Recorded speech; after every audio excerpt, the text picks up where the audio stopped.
All right, welcome everyone to the very first session of Coaches and Business Real Talk. I am so delighted to have all of you here today. We have an amazing group of coaches who are in the room. So this series is all about Korean is all about for you here. It's being the space for you on your journey, your challenges, and your wins. We know that building and scaling a business isn't always easy, and often it can feel like you're figuring it out all alone. If you can relate to that, type in a +1. And this is why I created this space to have real and raw conversations about the highs and lows of entrepreneurship. Together, we're going to really peel back the curtains and talk about what it really takes to build and grow a coaching business. So here's what you can expect. Each month, we'll feature a coach at various stages of their business journey to share their story, struggles, and lessons learned. This isn't just a sit and learn event. It's meant to be interactive, where we hear from you, support one another, and ensure that you feel seen, heard, and supported. I'm also thrilled to share that I've launched a private community for coaches where you can get access to all our monthly virtual events. Network with one another to foster deeper connections, ask questions, share insights, and tap into resources provided to support your growth. It's really a safe space designed to help you build meaningful relationships and get the support you need on your journey. So we'll drop the comment in the link where you can join the community, and then you can also, we'll send an email afterwards for you to join that community as well. This is where we can continue the conversations as well. So let me tell you a little bit about why I'm doubling down on community building this year. So with over a decade of experience of running my own business and a fast network, I've been known as being a super connector, someone who brings together the right people in the right room to spark transformation and unlock opportunities and new possibilities. And I've been where you are. I know how lonely it can feel, even when the people who love you don't truly understand what you're doing. And this is why I'm really leveraging my passion and strengths to create spaces like this where we can really connect deeply, grow together, and support each other in achieving our goals. So today, I'll kick things off by sharing a little bit about my journey of how I started my business 14 years ago, why I pivoted from career coaching to business coaching last year, and the lessons I've learned along the way. So my hope is that you'll leave the session feeling inspired, supported, and ready to take bold steps in your own business. So if you're excited, type in a +1. And welcome, welcome. We have an amazing group right now, about 30 of us here. Woohoo! Yes, I see that. You see you, Izzy. Amazing, amazing. So a little introduction for those who are new to me here is I'm Diana YK Chan, a business growth strategist, former career coach and speaker with over 14 years experience in empowering professionals and coaches to achieve transformational growth. As a LinkedIn top voice, 11-time LinkedIn learning instructor, and a 7-time UN speaker, I built a thriving business in helping clients achieve incredible results, including doubling their businesses, revenue, scaling to a 250K to 600K a year, hitting 6-figure launches, and even creating 7-figure businesses.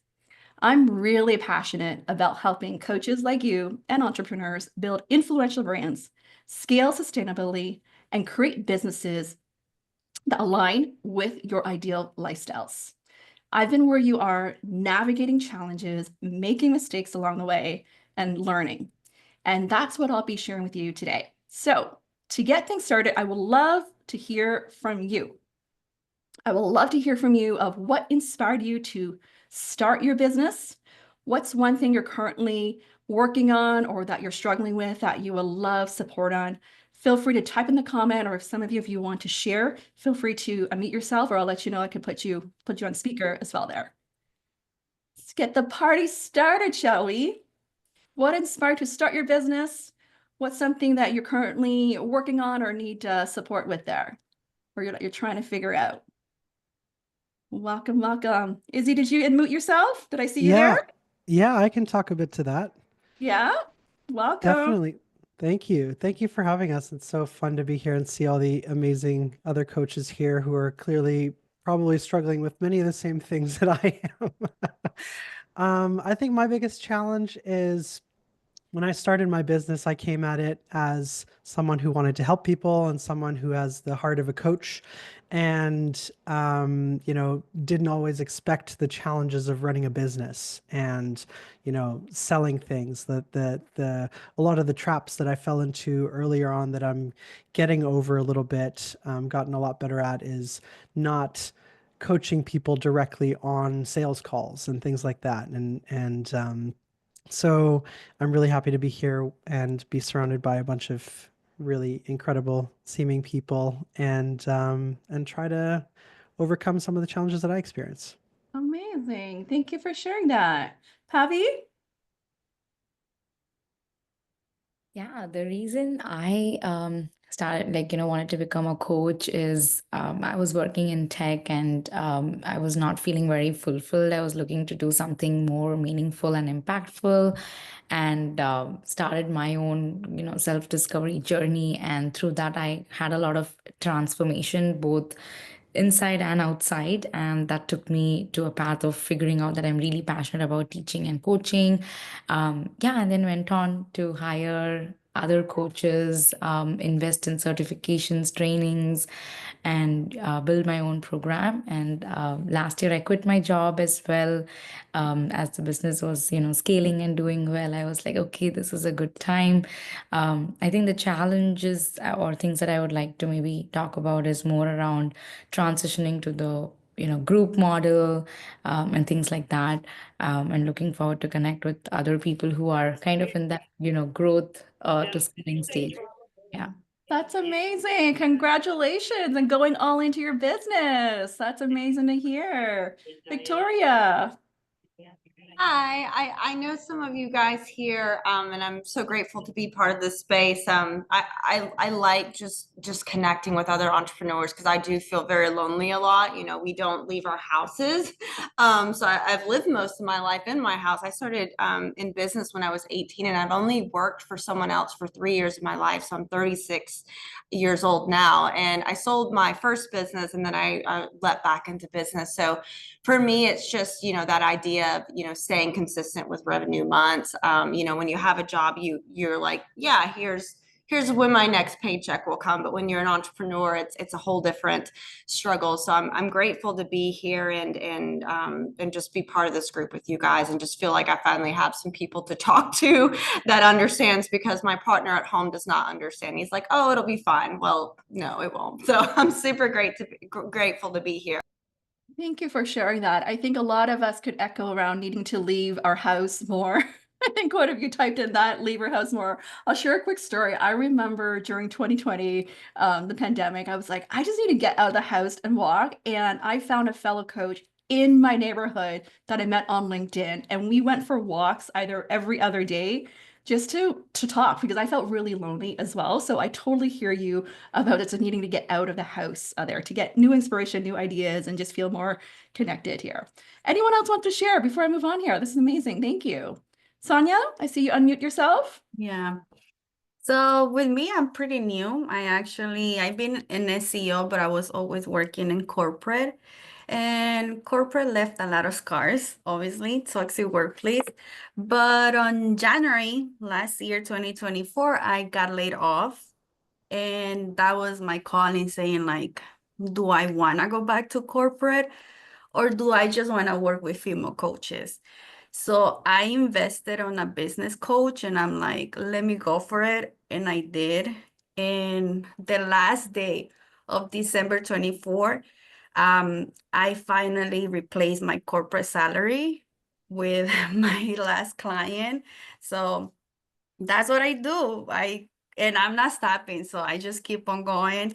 And I'm new, so I need to be surrounded with more business owners, because it's a roller coaster of emotions.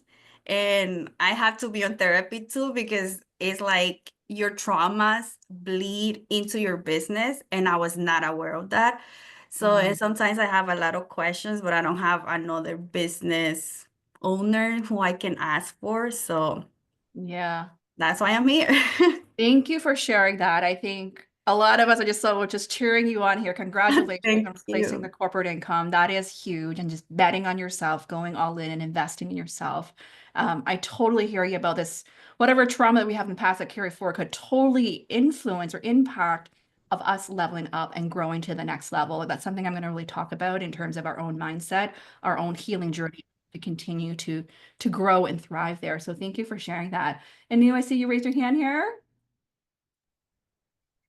Thank you, Diana. I might be probably the newest baby coach here, not in terms of age, but in terms of coaching. I'm like 2 weeks into coaching business, and I am like anything any of you are going to say, it is going to be truck of value for me. That's why I'm here to take inspiration from you all.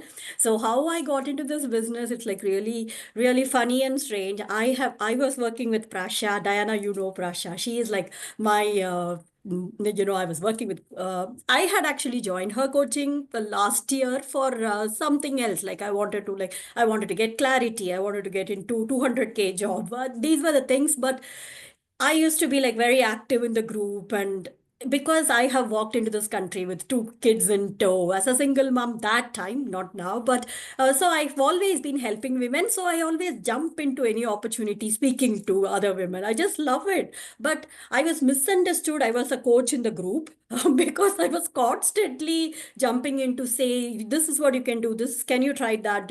So that kind of gave me that aha moment. Okay, this is something that we've always been doing, though I never called myself as a coach. And also, at the same time, I had also quit my job just because I was feeling like there is no purpose. The paycheck was very good, but I just felt like there is no purpose. I mean, Mondays were feeling dreadful, and everything aligned together. And I just jumped, and here's where I am. And I just love Diana, just love her. So Diana said, let's jump into the call. I just came. Thank you. That's amazing. Well, first of all, I'm so glad. Congratulations on finding your new purpose, your new calling, and jumping right in. And the fact you have clients already. You may think you're a baby coach, but you already have what, 5 clients that you shared with me, which we're celebrating you on this 2 week new launch journey here. So that is a really, really amazing to hear that we're celebrating that. Amazing. Yes, amazing attitude. And a big part is going to be our mindset, and amazing, amazing. So let me share with you a little bit more.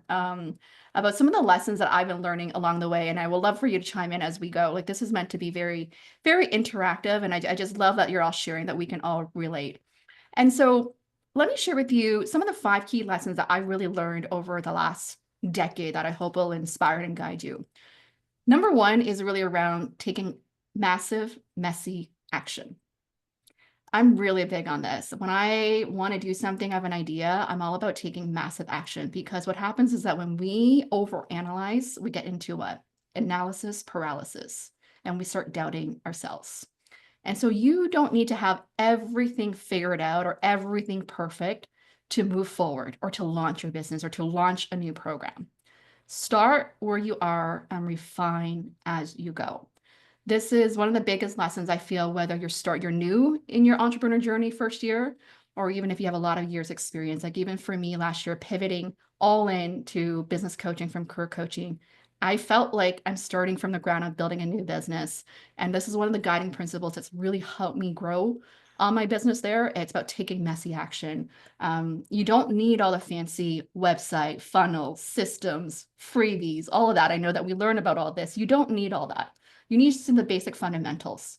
Is you need to have a clear offer, a clear audience that you want to serve, and willing to put yourself out there to talk about your service offering. So that's the lesson number one that I want to share.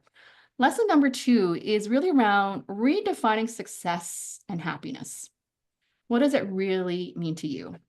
Your version of success doesn't have to match anyone else's.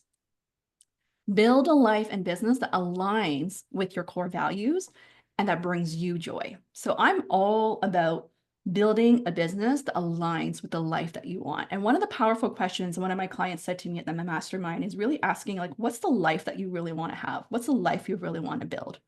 And that's going to then dictate the type of business that you want to build. Because we all moved from like corporate to entrepreneurship, not trying to like live the same life that we had before, right? So this is where we have to really redefine that. And this is something I would say, even for me, It happened to me when I was in transition, leaving corporate to entrepreneurship, because I was working at a certain pace and working crazy hour work weeks in a consultant lifestyle and recruitment. And I had to redefine like that not working 40-hour work week does not mean that I'm lazy.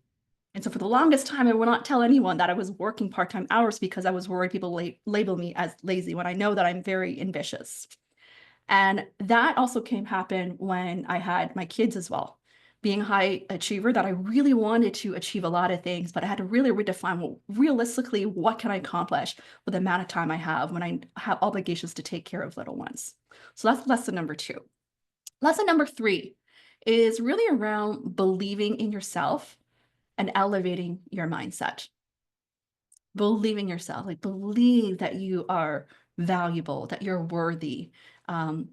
And in order to achieve that next level growth, we need to really elevate our thoughts, what limiting beliefs that we have. The biggest shifts in your business that's going to happen often comes from internal growth. Internal growth. Trusting in your own ability to figuring out and achieving more than you believe it's possible for you. And that's something I really, really learned even the last several years, especially when I pivoted to business coaching, believe that I can hit like 6-figure months or doubling my business. It really required the shift of how I saw myself, saw my work, the value. And that's going to be the biggest work. Something I learned from Robin Sharma. He talks about the most important life work we can do is our own personal development work, our own inner self work, knowing ourselves. Okay, so that's lesson 3. Lesson number 4 is really around building your brand and network. Your brand and relationships are one of your most valuable assets. They open doors to opportunities and establish trust with your audience. Someone asked me the question, I believe it was Chris and someone else here asked me a question is, if I were to start over again, what would I focus on? I think one of the big things I would focus on is really building my brand and network, because that builds your reputation and your credibility and the trust with your audience. So I would really double down on that there. I feel like that's something that I've really consistently have done over the years, is really to build that trust factor. And then lastly is 5th is that you don't need to do it alone. Right? We know that entrepreneurship can feel lonely, isolating, but it doesn't have to be. Right? Surround yourself with people who support you and inspire you, and invest in those relationships that lift you up. One thing for me that I've really doubled down on the last, I would say 3-4 years, is really investing in the relationships and the network. And so really getting clear, like, who are the people who I really want to continue to learn from, be inspired by. And I remember this was during the pandemic, where I felt lonely. Like I felt like I had a lot of friends, but for some reason I was feeling really, really lonely. And that's when I started to really connect with more fellow coaches on LinkedIn. And when I started doing that, that's when I realized like my whole mindset shifted. And then when things opened up, I started doing more in-person events, getting out of the house to meet other people. And through that, that's how I grew in terms of my mindset, and through my business grew as well. So these are the key lessons that I want to share with you as part of my journey, as I share with you more a bit about my story. And I would love to have a discussion of questions, discussing with each other, because I think you're going to really relate to a lot of this. So how I started my coaching business, this is like rewind back to January 2011. So by the way, this week is my 14 years in business. I'm celebrating 14 years in business. January 22nd was when I started my business. So 14 years. I can't believe it. 14 years. So in January 2011, I was laid off from my corporate job. A week later, I decided to start my coaching business. This was something that I knew I wanted to do, but I was holding off because I was telling myself, I'll wait until I get married. I'll wait until I get my new house, or I'll wait until, and then I'll start. That was the story I was telling myself. But I got laid off and I had to decide, do I go get a new job or start my business? And I just had this fire in me that I'm just gonna start my own business. And then within a month of starting my own business, I received a job offer from Google Canada as their first recruiter based in Canada here. So I took it as a sign that I was on the right path. And that role became the launch pad for my business, because I was tasked to essentially look for the top 2% of talent in the job market And during that year, little did I know, that was when I received like a lot of speaking opportunities and LinkedIn inquiries for coaching. And so I really leaned into these opportunities. So one thing I focused on is I actually didn't have time to build a business, but what I was doing was I was building the network. I was building my reputation. I was building my brand through speaking, through connecting with people on LinkedIn. And people who I rejected a lot eventually came to hire me the year later there. And so I would say that it was through that how it's like the niche found me, where I then doubled down on helping professionals differentiate themselves as top talent to get hired to top companies there. So that's how I found my niche, was through my own experience, what people were asking me, and I just tapped into that. So really listening to what the market was saying. And so by 2013, 2 years in the business, I had already doubled my business revenue year over year and built to about a $250,000 business. I remember at that time, I had hired a team of interns of students, university students from, because I was doing all these like TEDx talks that I call it myself, of these circuits through universities on how to stand out as top talent. I hired about like 9 of them. So I was like, I'm just going to bring a team of interns to help me out to grow my business. And my husband, being a manager, he's like, are you sure you really want to bring 9 people into your business? So that was a mistake I made, thinking that, yeah, 9 people, I'll get more done. When in fact, it was actually more of a headache of doing that because I had to onboard, train, communicate, yada, yada. And so anyways, eventually afterwards, I only kept 2 people. I kept my writer and my designer. Those are my 2 most valuable hires, having a designer with the marketing images for content and a writer to help me with writing the content because I don't really enjoy writing. English is not my first language. And so having a writer really, really helped me with producing content. I remember we wrote like 200 blog posts that summer to help with like SEO, search engine. Like back in the day, I remember when like blog posts was really a big thing. So I learned a lot along the way very early on. So I guess my lesson here on this is that sometimes the signs we're looking for can come unexpectedly. So in my case, I feel like it was the launch pad of getting laid off. That was what expedited me starting my business. And second, this opportunity that came about was the launch pad for my business and my niche there. And so you got to trust in the journey. And one of the things that I always tell folks who are starting their own business, first year in business is one of the years where you can get so creative and inspired because you have a blank canvas. You get to create whatever you want to create, right? No one's here to tell you. So have fun with that. For those who are first year in business, like type in the +1, let me know, like being first year in business. Yes, you're going to learn a lot of things online, but you get to design the business that you want. I feel like first year in business was when I came up with these acronyms, these steps, my methodology, because I was like in my dreaming mode when I was not that busy yet, where you can really have that space. Like you want to have that white space to dream and to dream big. And so find that time for yourself there. And so my second part of my story was really around going back to redefining success. This was during my pregnancy in 2015 when I was pregnant. And that I felt like really changed things for me. Like I was so determined to figure it out, juggle it all, running my business, preparing for motherhood, and building for the future here. So I was like, I'm going to get all this done before my first son arrived. And I hired a friend to help me rebrand, like new logo, new website, completely launch a new group program with 6 courses, like 12 hours of training content, recording it all before baby arriving. Like that was my ambitious goal. Okay.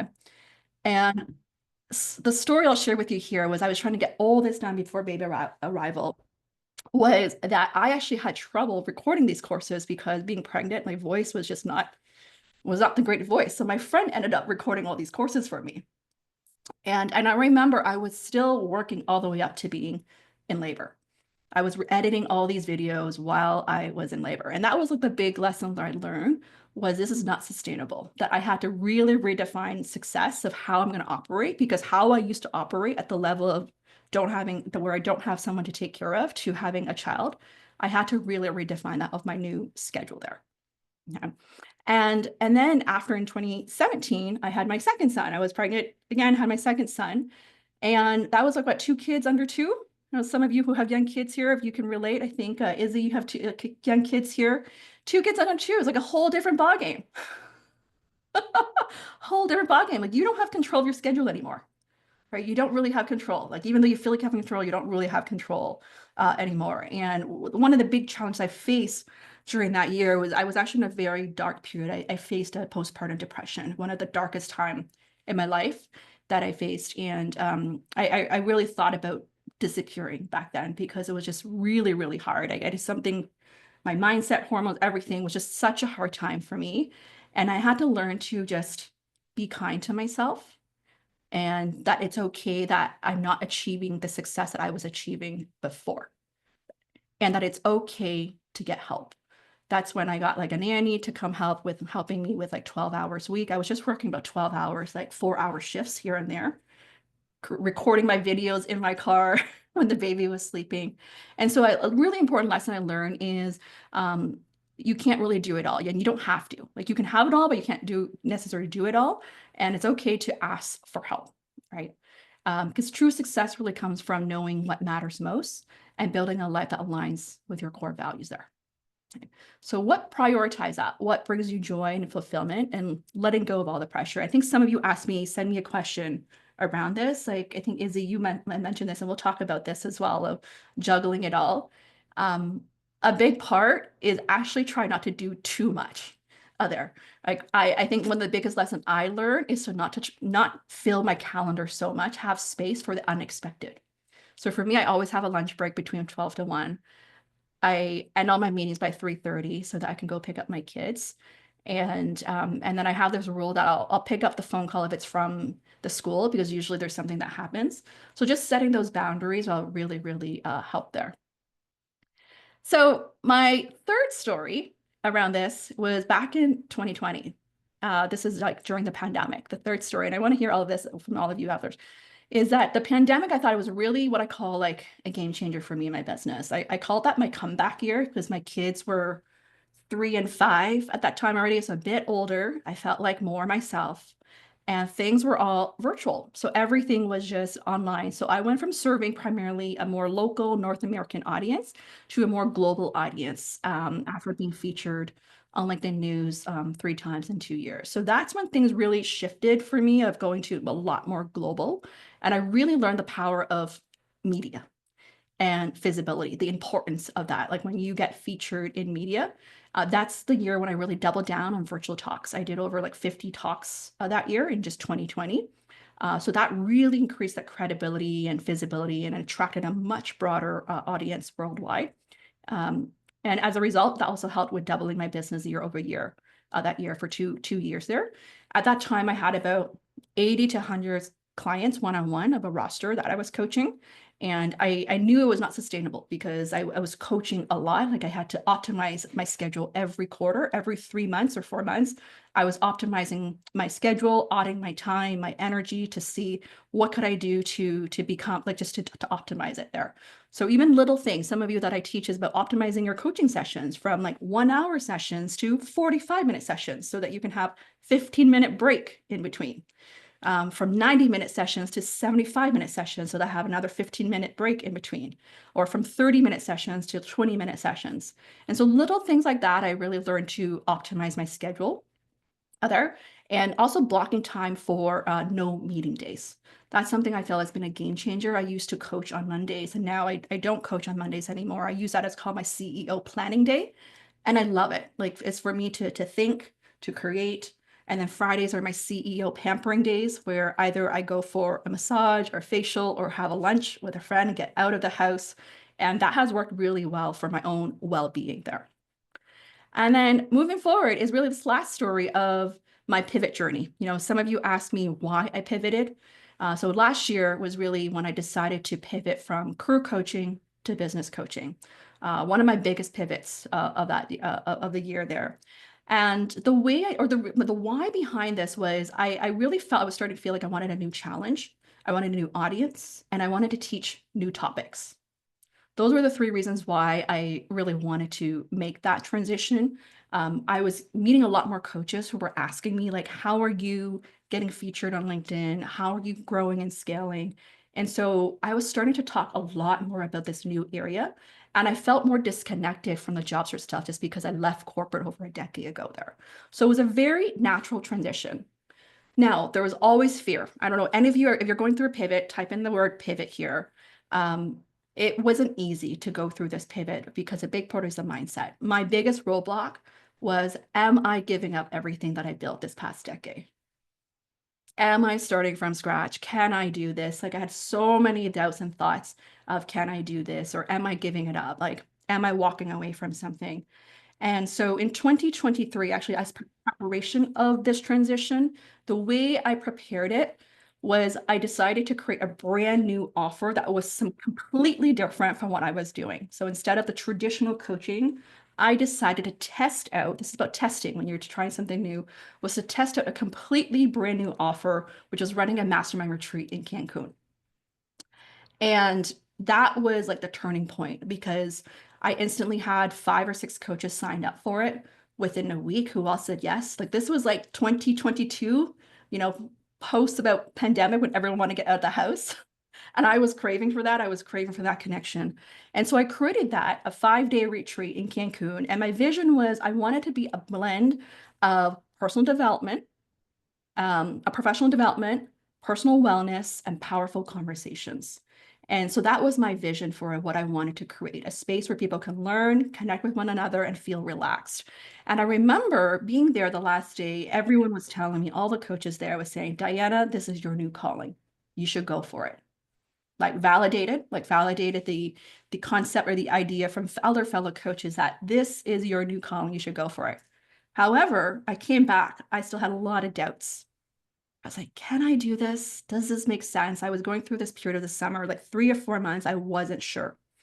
And I went away to this retreat in Paris that summer that my friend said something that really stuck for me. She said, don't let your past experience and expertise influence or impact your future or your future desires. That's what really helped me open up. Like, yeah, I've been holding on to this past whatever I've built or credibility that I felt I need to hold on to this. And when she told me that, I was able to finally let go of that and trust this new, whatever new that's coming. And so in 2023 fall, when I decided, like, you know what, I'm going to experiment. I'm going to be open-minded. And that's when new clients started coming in of coaching on, I was coaching like a dentist on how to improve his social skills and communication skills, helping other coaches to build their LinkedIn brand or their offering. So I was experimenting these things to see if I like it. And I gave myself 90 days, essentially 3 months to test something out if I liked it. And by the end of 2023, I was like, I really like this new audience of coaches that I really love serving. So in 2024, I was like, you know what? I'm going to go all in. So last year was the year I was like, decided to go all in, like doubling down on the business there. And something that I've really learned that I want you all to walk away from was when I decided to go all in, I did not have the new website figure out. I did not have the new funnels. I did not have the sales pages.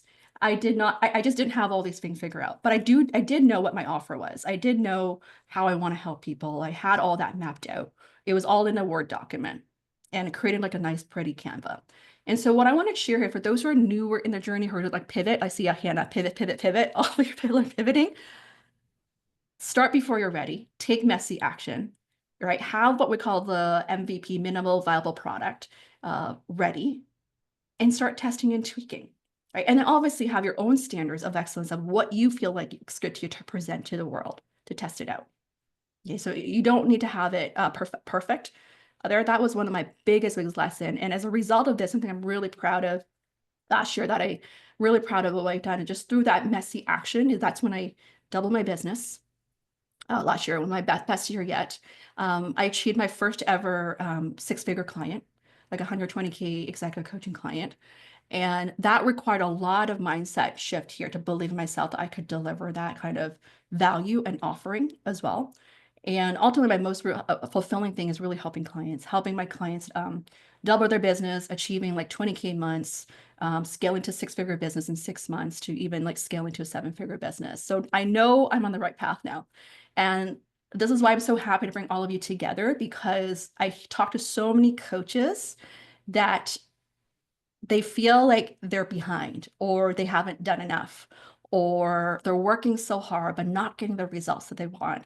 And I think it's so important to talk about what's going on here and what's actually happening and how do we deal with that. Not just the strategies of like create this offering, all that. There's so much more to building a fulfilling and thriving business there. So that's a bit of my story, and I want to open up the floor of ahas, questions, what you're going through to share. Like that's a bit of my journey of the lessons learned. I hope that inspired you in some way there.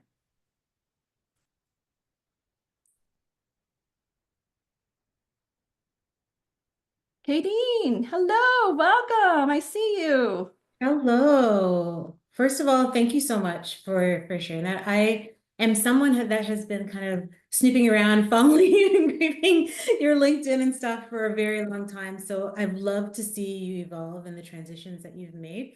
So just wanted to share that, to send you your flowers now. But for me, I feel like the place that I'm in right now is pivoting from, because I've been doing a lot of one-on-one coaching.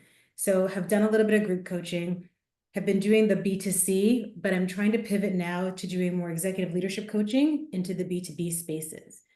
So any insights and tips on that would be great. Yeah, so you want to pivot from B2C to B2B and focus more on leadership coaching.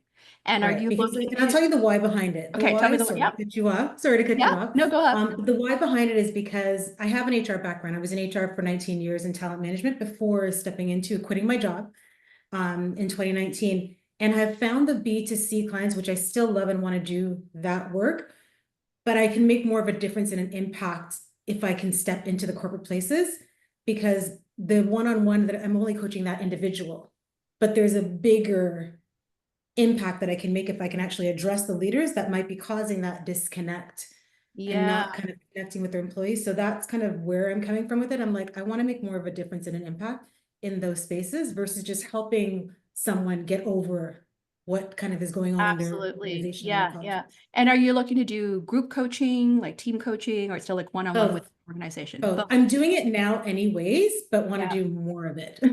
Gotcha, gotcha. And tell me, are you a trained coach, certified coach? I am. I'm a You're certified perfect. CPCC, but looking to get more Amazing. certifications, which I'm hearing you don't need any more. But I'm like, well, I like to have different modalities and techniques. Yeah. So I would say for Yeah. those who are like pivoting to B2B, having your coaching certification does matter. I would say organizations do look for that. In the B2C space, people don't really look for that. But when you're looking to target organizations, having the credential, I would say does matter to get a foot in the door. And so I guess the question is like, how do you get business through that, right? Like how do you, so to me, B2B is a different strategy.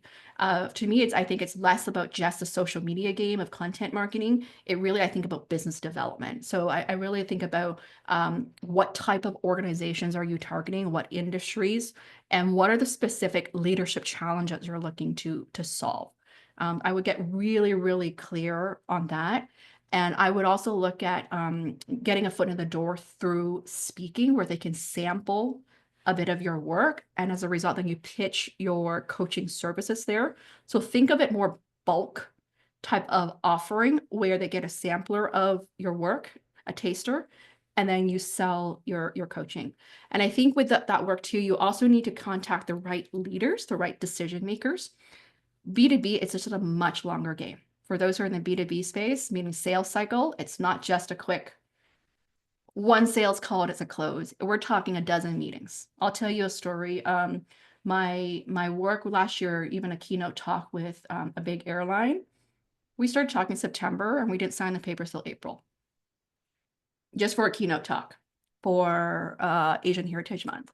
And it was just vetting through so many different departments to say yes to have that budget. And so when we think about coaching, that's even a bigger talk, like a conversation. What does that really look like? And so even your pricing strategy needs to be different. We even need to think about what's the assessment of the process of your time of going through that, not just the coaching time, but the actual meetings and all that you need to factor in. So one of the exercises I always challenge people to think about is map out a spreadsheet, anticipate all the type of meetings you're going to have, how much time it's going to take you, all the pitch decks you need to put together, all the follow-up evaluations you need to do. What's that time look like? what's your hourly rate, and get an estimate of what that fee will look like for you. Yeah.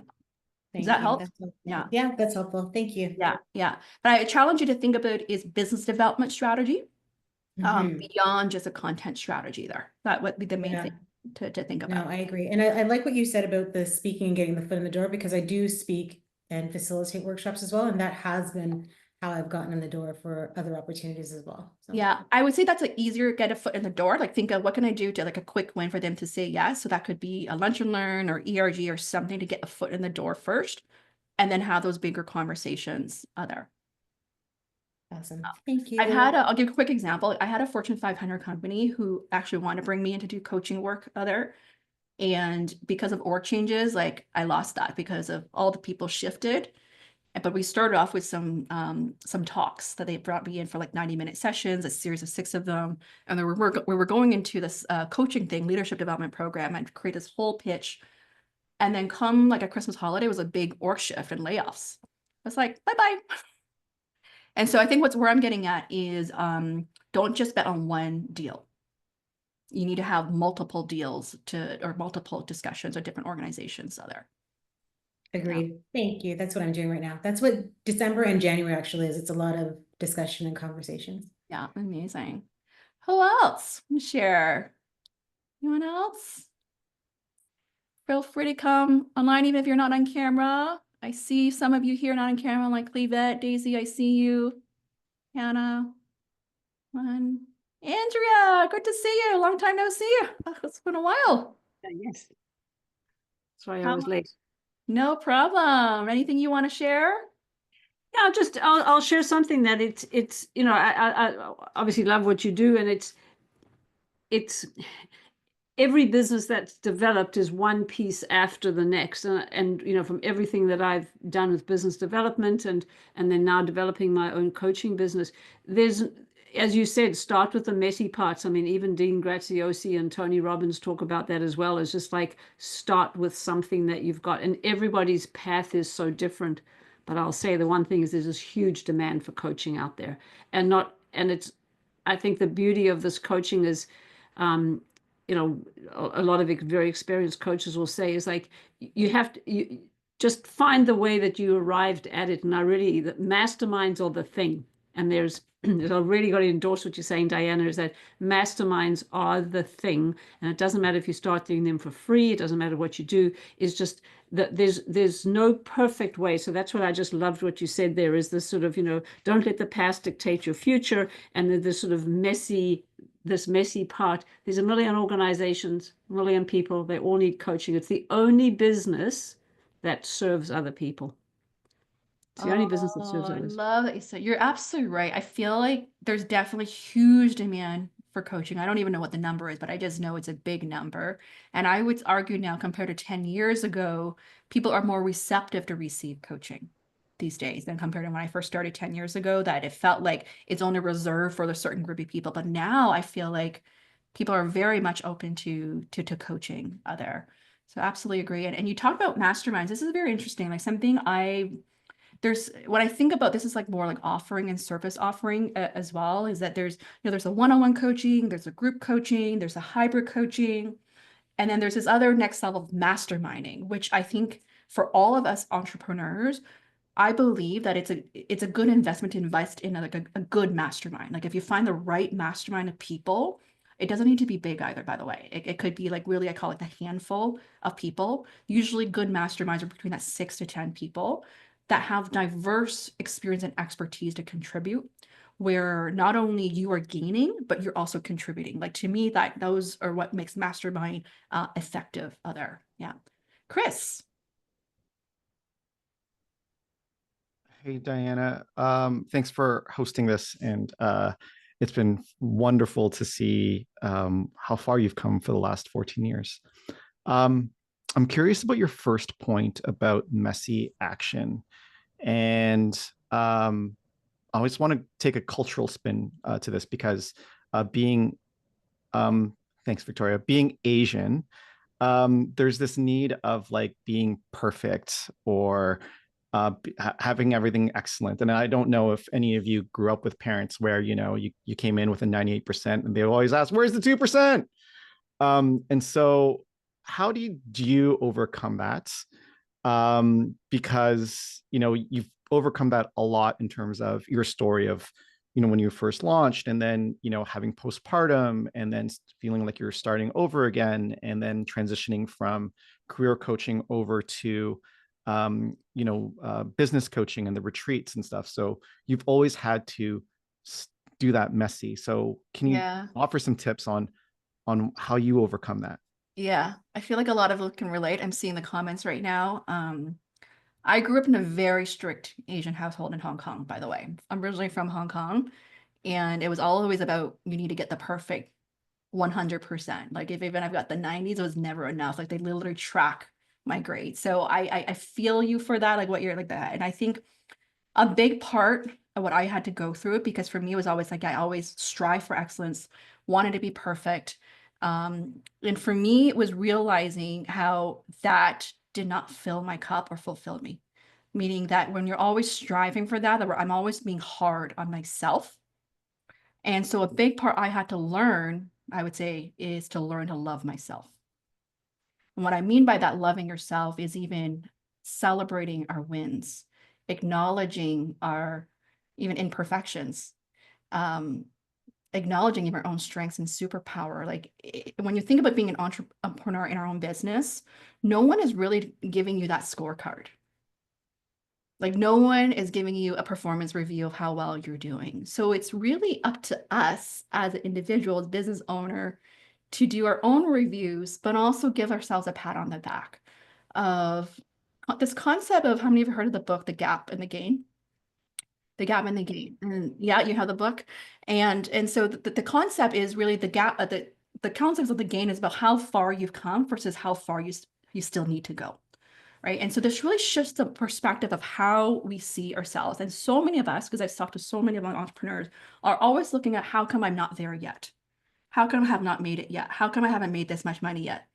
And so when you think about that, if we're always in that mindset of thinking, it always feels not fun or dissatisfied, right? But when we start celebrating those micro wins, or we call it progress wins along the way, you're like, yeah, like today I created my sales page, and tomorrow I'm going to reach out to this many people. Right? And so we start counting these wins, and you're going to like, wow, look at the progress that I've made so far. And so then it's less about how come I'm not there yet, but like, oh, look at what I've done so far. And so when I think about, Chris, you're asking this question about my mastermind and all that, I think about, for me, I had to redefine of like, oh, it has to be this big number of like, I need to have like dozens of people coming to this thing. But the fact that I got 7 amazing people coming to the retreat was a huge win. The fact that I was like, kind of like, wow, I'm running an international retreat. Like no one in the industry has done something like that before. And that I'm doing it at a resort. It was like these little things I need to tell myself because no one else was telling me this. To remind myself, even when I had no playbook of how am I going to fit, like one of my biggest worry when I launched this was, I've never done this before. Where am I going to host these sessions at a resort? Is there going to be a private room? Is there like, I'm like, those are things I worry about. Like, I'm like, are the guests going to be happy the fact that I'm hosting it here? Do we have the space for that? So I went a day early, but still I trusted it was going to be magical and beautiful, however it will turn out. And so those are the dialogues that you need to have with yourself, especially when we do get caught up like, oh, why am I doing this? And then we got to kind of like, really, like, why are we really doing this? And get yourself fired up about it. And I'm going to tell you back, like even last year, I launched my group program in February 22nd. That's when I kicked off my group program. I was sick the entire month of January. I was just sick. And I was like, oh, maybe I'll just push this off. This is not for me. Like my new year's going to start later. But I was like, you know what? Like I already have what, half a dozen people signed up for this. There are people waiting for me to guide them. So instead of saying, oh, I don't have 20 people in the program yet, I mean like, hey, I have 6 people signed up for this program who are waiting to learn. And I'm going to get myself so pumped up and excited about it. And so that's the piece I think we need to acknowledge is it's this dance whenever you catch yourself with that, is that feeling like, oh, this is not good enough. And I'll be like, wait a sec. No, like I just created a brand new program. I'm launching it and I'm really proud of this. Does that help, Chris? I feel like I could have a whole conversation about this because I'll tell you, I grew up in a family where I was always criticized for not being enough. I went through this whole therapy and coaching with many people that always feeling not good enough. And it wasn't just the last 3 years where I went on this transformational journey to my Paris retreats to learn to love myself, own my voice, and to really honor my desires, where I really started to really quantum leap my growth.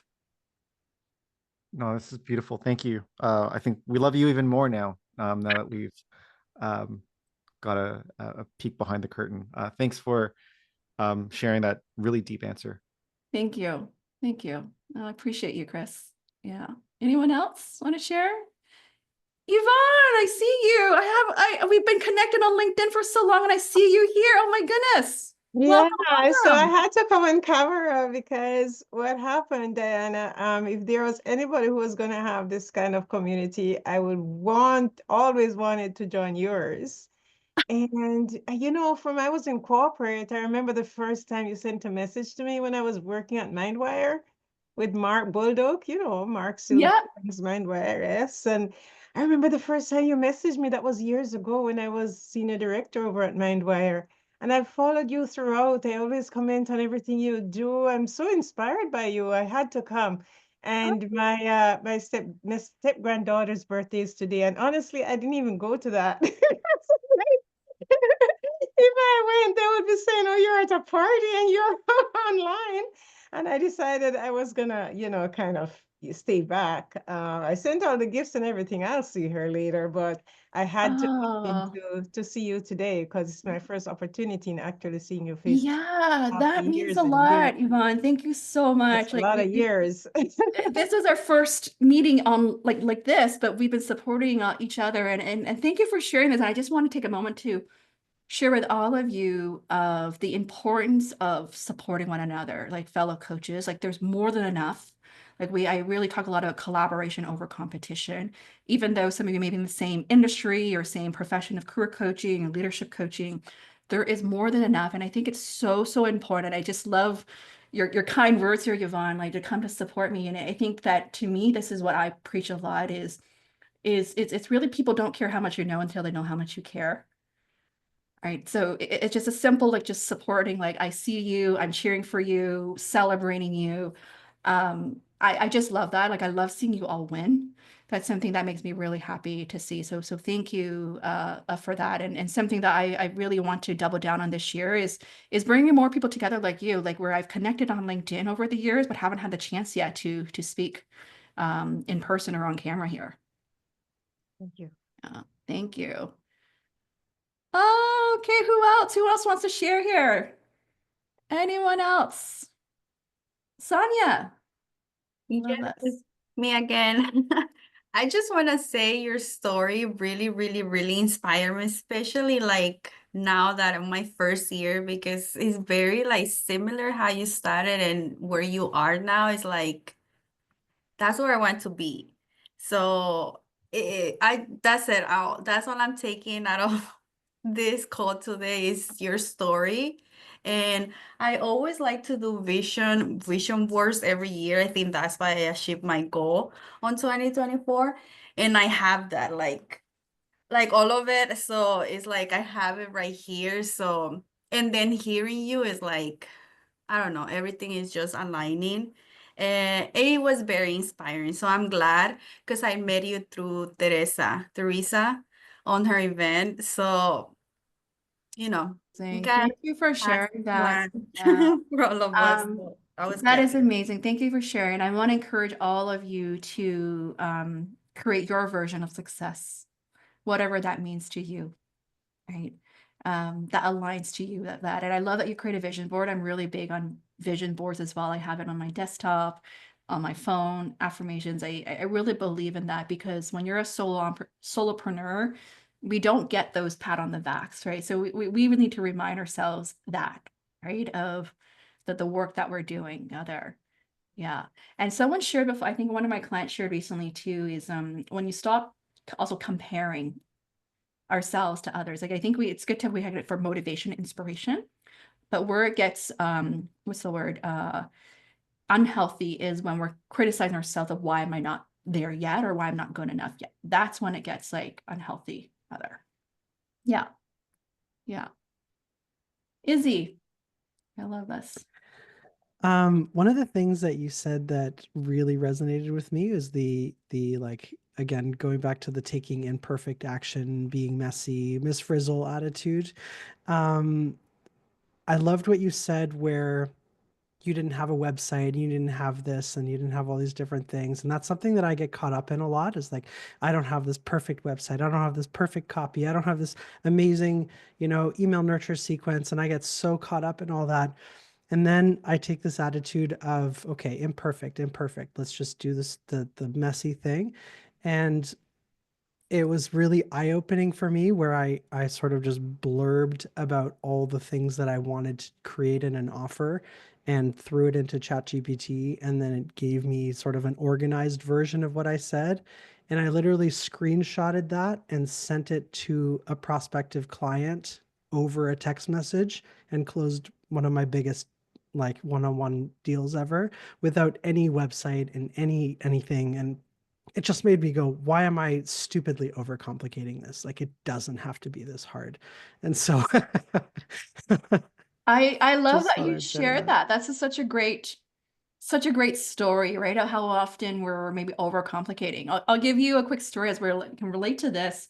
I mean, last week I was away in Cancun for a retreat, and I had a bunch of things I had to do before for leaving, even getting back to people who are interested in working with me. And one of them was I made an offer through text messaging versus email because it was easier for me to do that. But obviously to frame it and all that, but it's making it easy, not overcomplicating it there. And it worked, right? So I think that this is such a great lesson of how sometimes we may be over engineering things that be overcomplicated there. Yeah. So thank you for sharing that. Like how many of you, I'm curious, like how, and now I'm saying like depending on what stage you're at, right? Like I'm curious how many of you have things like automated in terms of your offers, like your sequence, like once people come connect with you and have a sales call, is how many of you have that all set up as an automation? Lisa, you have some, yeah, some of you, yeah. It's good to have like once you have like one thing that I learned like when I had my kids in 2015 was for me, I wanted to become more efficient, meaning that anything that I knew I was repeating, such as sending out certain emails that was repeating, I document all the things I was repeating. I asked myself if I could streamline that. So there were certain things I automated in a sense that after I had a sales call, I could just click on this button and it will send the offer details and the testimonial stories and case studies. And so that it's good to have when you feel like you're essentially you want to save time, right? And you want to be consistent there. But when you're at the beginning that you don't have all that process figured out yet, you just need to map out what are the steps, right? From when someone inquires to having a conversation with you to having that call with you, what does that process look like? And not just something that you follow, that you can have things that you can easily either copy and paste. So even as simple as drafting these templates out in your email box there. Yeah. Okay, what else? Let's see. There was a question that came through, just checking here. Someone asked me a question. Is how to know if you should raise prices? Oh, this is a juicy one. Who has that question? Someone sent you how to know if you should raise prices. Anyone want to chime in before I talk about pricing? I feel like I had a whole session on pricing there, Victoria. Thank you for sharing that reminder of that. Yeah. Yeah, no, I was just saying I'm a very great example of how I've always undervalued, undercharged, myself, because you always are like, well, there's someone else that can do it better. And so I can't do it as good as them. So I'm going to charge low so I can get their business. I'm being honest. Yeah. So from my experience, having worked with quite a few coaches right now, I think from my experience, I would say most undercharge, especially if you're newer in your business, tend to undercharge or charge by more a la carte, by hourly rate there. And I think part of this is probably for those who've gone through coaching training of how we're trained to charge it, say, by the hourly rate or a monthly rate. So from my experience, most undercharge. And so I think what's important first of all, before we talk about raising prices, is we need to look at a few things. We look at in terms of the value that you're creating for your clients, right? What's the transformation? What's the value? What's even like whether it's quantitative or qualitative of value? So just really, really looking at that to help you understand. And then second is really looking at like what's happening in the industry, the rates, like what does that look like to get a ballpark of that. And then I think the third is also looking at in terms of your skill level, experience level, right? Are you a newer coach or more experienced a coach, right? So to me, I think those are the three things we want to look at. And then as you grow, then you get better results for clients and you become more confident. That will also help you with raising prices. The way I think about raising prices has a lot to do with psychology of how you see your worth and value. So if you don't acknowledge your worth and value, it's really, really hard to raise your prices. Okay? So that's the number one thing in these. Like, we need to first work on how we see ourselves, and that will help you with that. The other thing I like to think about is for me, it's less about I don't like to raise prices like every month. Like to me, like I think it's really, really important to have a standard. And then also from an integrity standpoint as well, like I like to think of it at like either that 3 to 6 month journey to test something out before I make big changes to prices. Like that's part of my guiding principle there. The other thing I like to also consider is really my audience that I'm serving, right? Are you serving an audience that can afford your services, or are they more tight on cash? That will dictate in terms of pricing, in my opinion. There, right? If you are serving, let's say, a new grad market or a market that just doesn't have a lot of income, charging something, let's say 5-10K would not make sense other. Right? But if you are serving like an executive level market, those who are making 6 figures and above type of income, then it makes sense having like a 5 to 10K offer there. Right. So like that's how I think about it from a pricing standpoint. For me, one of the things that I've gauged in terms of raising my prices, I would say over the years, I definitely have raised my prices. And the way I look at it is one of the things that a coach asked me, this was just in 2020, he asked me a very powerful question. He asked me the question on, because of the work I helped is helping job seekers get jobs, he asked me how much more money was I helping my clients make? That was the one question he asked me. And I tracked. I didn't really track all of it at that time. I just kind of have a ballpark. And so I did a tracking of it. And I realized in that 1 year, I was helping my clients cumulatively make like over $2 million more than before. And so when I worked out that number, I was like, wow, like that's not a small number. And then when I worked out the return on investment of that, I was like, oh, this is like a 10x, 20x return on investment.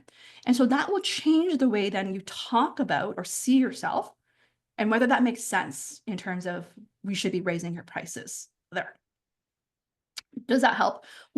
From a mathematical way of looking at it, I always challenge all my clients. Actually, I did an exercise with one of the clients recently, is whatever offer you create, whatever number of sessions, length and all that, map out also how much time that's going to take you.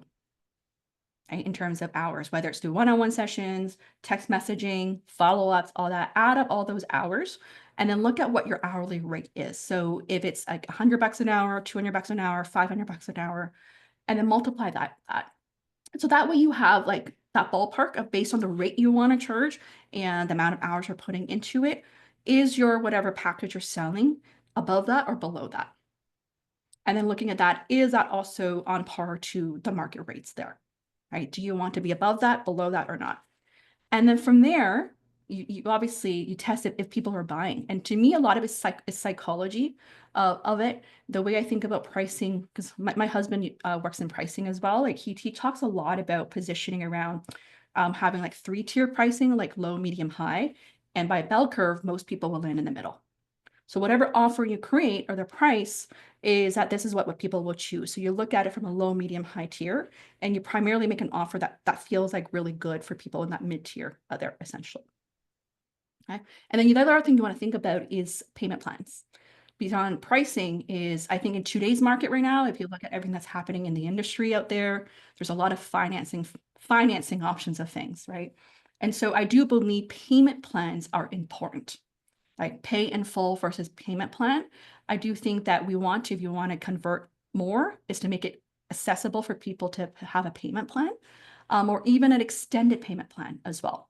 I think something that I've been teaching a lot of my clients is it's less about negotiating on price, but negotiating on terms, payment terms.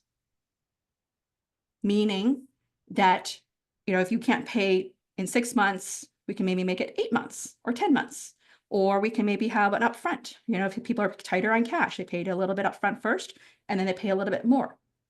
So that's just about getting creative. Like that's something I would say I would say prediction is what I've experienced right now in the market, is that you may have your standard payment terms, but for those who really want to work with you and they want to work out something, you just talk about what the terms are to make it work. Does that help? Pricing? You talk about pricing and payment terms, essentially. Yes, was it Klarna through Stripe has been a huge game changer. Tell me a little bit about this, Izzy. Yeah, Klarna is great because it made it so I could charge people larger amounts, and when you pay with Klarna, I don't know if anybody or a lot of people have used it, you actually still get all the money up front, but the client gets to stretch out their payments for up to 12 months and pay, like 9% or something in addition to that. But it makes it so like, oh, I can't pay $3,000 right now, but I can pay $250 a month. And then it makes it so much more accessible without necessarily making it so you have to stretch out your income. Yeah. That's available for Canadian entrepreneurs too? Because I thought it was just US only, but they didn't have it now for Klarna. Okay, because there must be another one. Yeah. And there's like zero setup. You literally, if you use Stripe, you just, it's just an option that's automatically available now. Yeah. And there's a few different ways you can pay in 4 interest-free payments of, over 6 weeks. Or if you choose like 6 months or 12 months, I think it's like 7% interest for the client, not for you, or 8 or 9% interest for them and not for you. Love that. I have heard about another one, but I love that you're talking about Klarna because I thought there was some that are just mainly for US folks there. But this is a great one for those we're talking about cash flow management now. So what Klarna is, for those who are not familiar, is the client gets to pay monthly payment plan, but you as a business owner, you collect all the cash up front. So from a cash flow management standpoint, that is a fantastic way to ensure that you're more cash flow positive there. So thank you for sharing that. I think and that is a good one. I think Victoria's here shared like some people like increase close rate as well because there's more flexibility there. Yeah. Yes. Yeah, the client would pay a little bit more fees. Now, I have heard on the flip side, some people who use something like this is that some people may be hesitant to use it because they're questioning whether it will impact their credit score or something. Like some people may have concerns about that. So that's the other downside of concern that people may have there. It is typically a soft credit check, though, as far as I'm aware, and not a hard credit check. So it shouldn't impact your score. I've had people ask me that as well. Yeah, that's worth looking into. Thank you for sharing this. Good. Anyone else want to share? Sonia? Yeah, I have a question. So I understand this price increase, but I realize that when you're in the sales calls, it's hard. Like I've been raising my prices and I have case studies and I go through that. And even my clients, I noticed too, is like, I guess for us coaches, we struggle to do that in the sales calls. I know we have to go into the sales call to serve and not to get that sale, but I've been struggling a bit into getting, people to either pay on the call or like accept a new price. And yeah, it could be, it could be a lot of reasons. So I'm just asking for like tips in regards to the sales call once you decide into that price range. Because usually I've been increasing my prices every 3 clients that say yes to that price. Because I want to hit that number. But some of them, like in some calls, sometimes the call is too long and I don't know how to come back and gain control of that. Or they're like, I pay you after. Because usually I aim for them to pay on the call. That's how it's been happening. Mhm. But I don't know. It's just a lot in regards to a sales call. Yeah. So Sales conversation is a hot topic. I'll tell you this. We talk a lot about this in my program here. So first of all, I think there's a few things. I think that one is the length of sales call matters, and the way you talk about pricing matters there. And for me, I rarely get people to have to pay on the call because it feels like a very much like a pressure sale there. But what you want to try to do is you want to try to close on the call that they say yes, and that you follow up with them there. Okay. And I think that you want to try to get them to agree, like we call these are micro closes, that they would either like to go with this payment plan or this payment plan so that it's clear on what the next steps are. I feel like obviously it depends on the pricing on how the range of what you're selling. Like, do you mind sharing like what's your range of your pricing typically? monthly. It's like you pay them full or you pay monthly because I want the recurrent payment and it's for Okay. 6 months. Yeah. So do you ask for people's credit card? Is that what you're doing to ask for people to pay on the phone? Yeah, when they say yes, I ask them which price, which option would you like to go, and then they say, they always say monthly. So I'm like, give them the Stripe link and they pay. Yeah. Right. Yeah. I like what Izzy shared here, right? Is a soft close, schedule the first call, then send them the payment link. That would be like my approach as well, is to send them the follow up payment link. Because I don't know, I'm just thinking for me as a client, if I'm signing up for something, I want to read the payment terms and conditions. I want to read the terms and I want to understand all that before I sign on the spot there. So to me, unless like it's something that they feel like there's just so like they know for sure. But I would try that another approach. It doesn't have to be like pay on the spot there. Like as long as they feel like, yeah, I want to work with you other. Yeah. Something to keep in mind, I would say is, and I've heard this quite a few times from other coaches, is I think now because more and more people are open to coaching, that we've seen more and more people who've been burned by some coaches who are not, let's say, who don't meet, let's say, the standard, or who've been burned, and there are people who are more hesitant as well. And so that's something we need to also overcome in terms of buyer objection. Objection handling is a very, very big thing to consider, is anticipate what objections people may have and how you handle them, right? So the common objections would be price, it would be, maybe spouse, partner approval. Can I actually do this? Like believe in themselves there. Like those are the common objections that we need to be addressing. And one of the things that I always really encourage people to think about, instead of just focusing on the close, focus more on, are you increasing the trust factor with the prospect? And so not just from the sales bell, but from the very beginning of them interacting with you on social media, to the DMs, to getting your emails, are you increasing that trust level factor? That's an important piece. And something that we've seen with clients is that if they know you a bit more before a sales call, or they learn a bit more about you, let's say you have a welcome video there, it increases that factor and the trust factor, that when they get on the call, the conversation should become much easier, right? And we know this, like if we look at sales from when you're closing someone who doesn't know you versus someone who is referred, which one is faster to close? The referral person, right? Because there's a trust factor there. Yeah. Anyone want to chime in and add on this, on sales, closing, sales conversations? It's such a hot topic.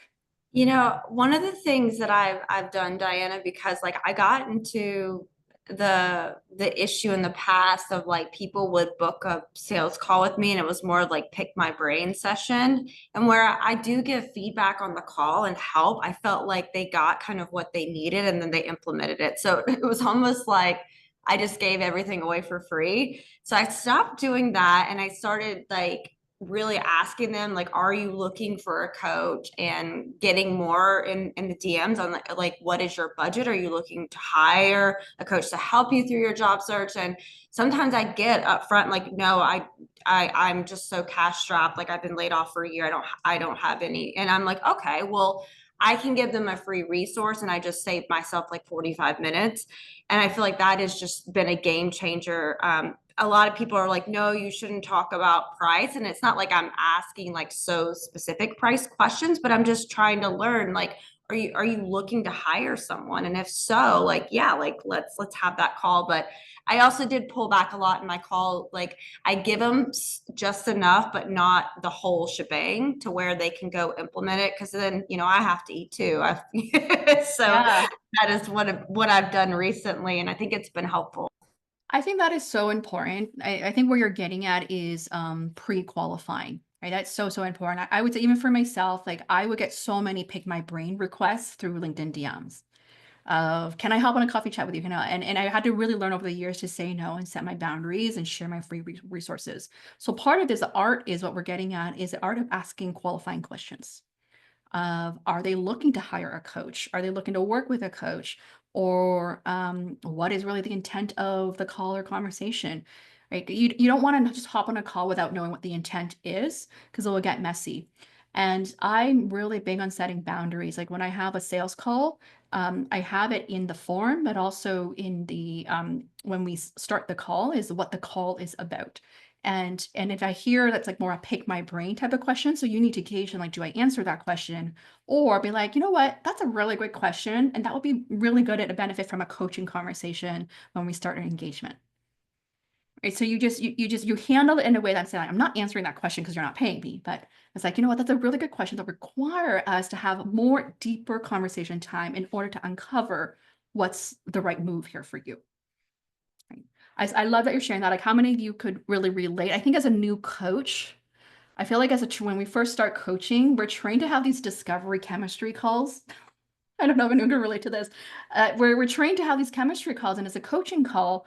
But then when you have a chemistry call or a coaching call, it's not really a sales call because you're not really qualifying them. It's a very different conversation. So I stopped doing these discovery call, calling it a coaching call. It just just call it a consultation call to see if we're a good fit to work together. Yeah, Yvonne, you want to say something? And then Daisy?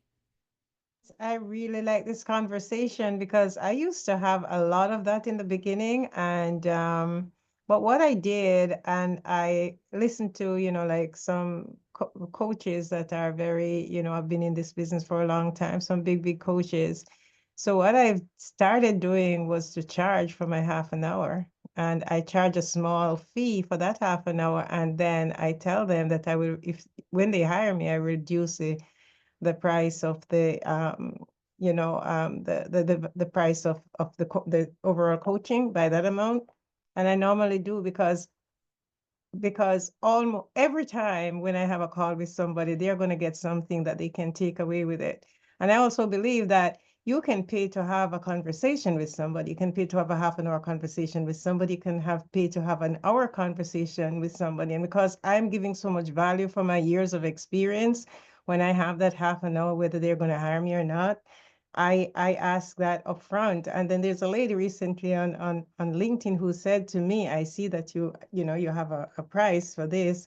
I cannot afford. They couldn't afford $47 to hop on a call because that's all I was charging for that, right? So for the half an hour, just to have the conversation and see where we could take this. So if they cannot afford $47 to have that conversation, then that is probably not my ideal client. So I actually ended up sending them some free or pro bono resources that I have, because I do have that kind of resources too. And that's why I put so much time into writing my masterpieces that I put on LinkedIn or whatever I have on YouTube, and my newsletters on LinkedIn are also very detailed, and it's all about some of the same things. So I always put them forward, send them that information so that they can actually have something to utilize. But I do charge for my half an hour.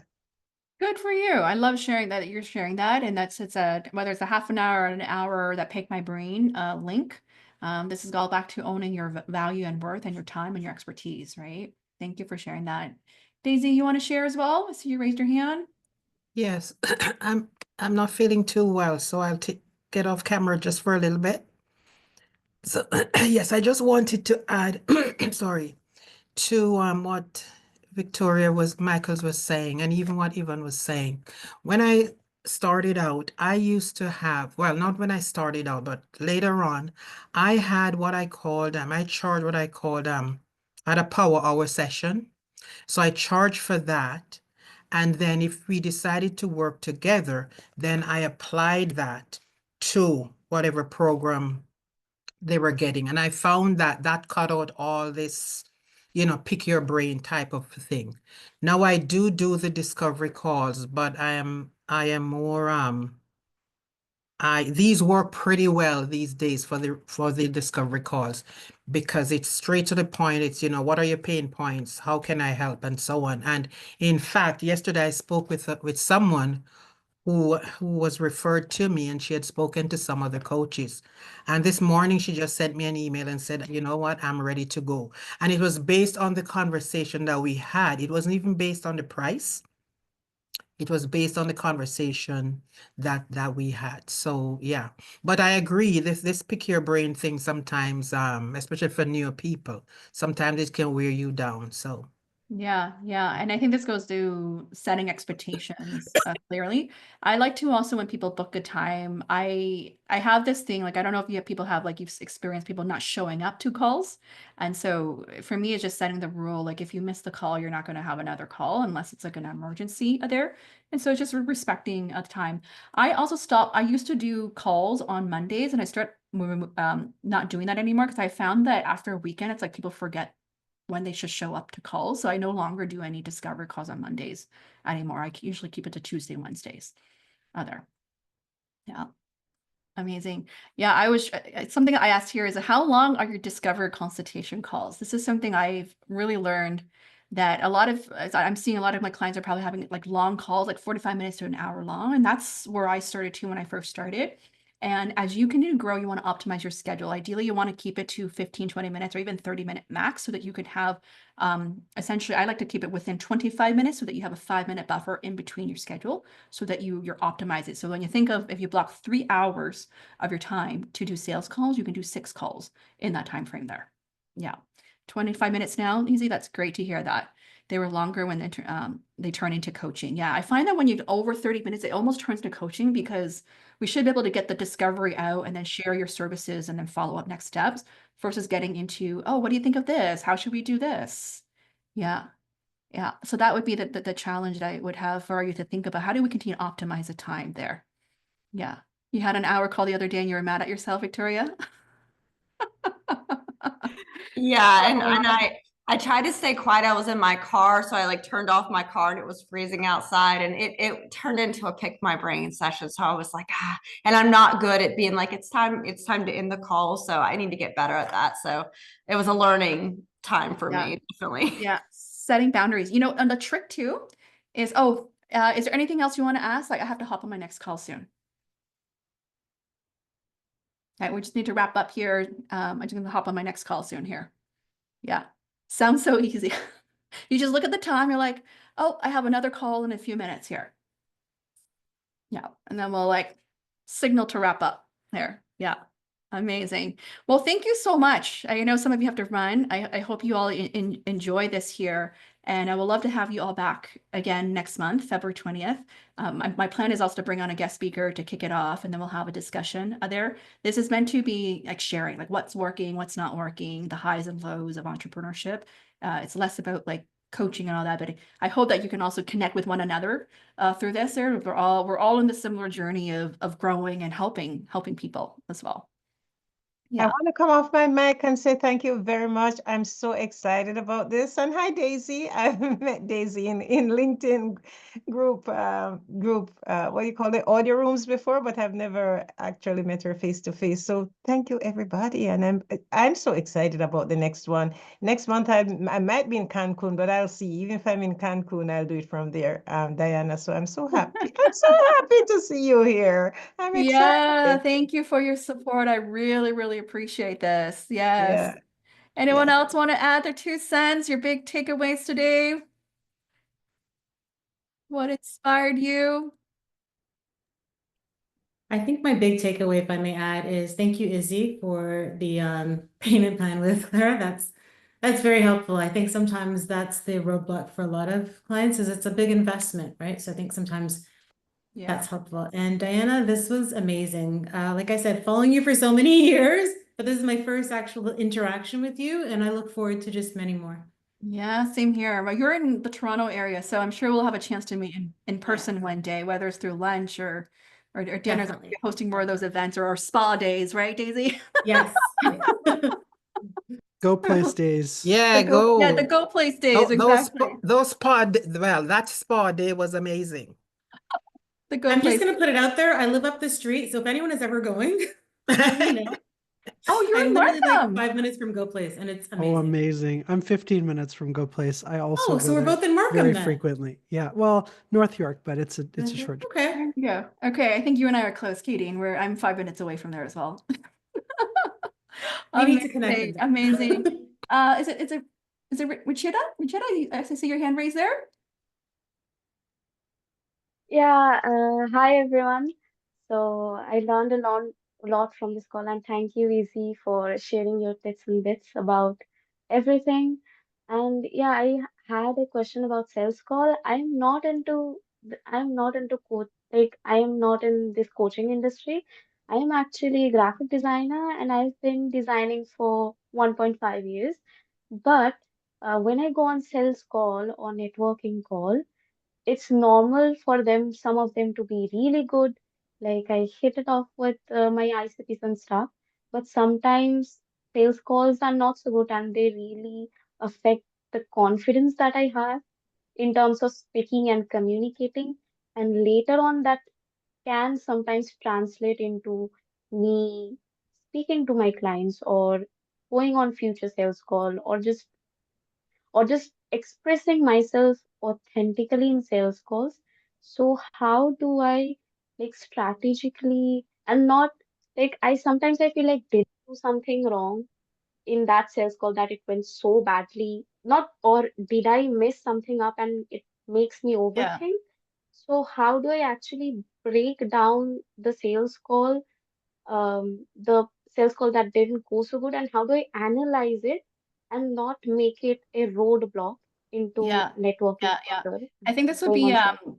I have a very short nano course training, it's like 15 minutes on mastering sales conversations.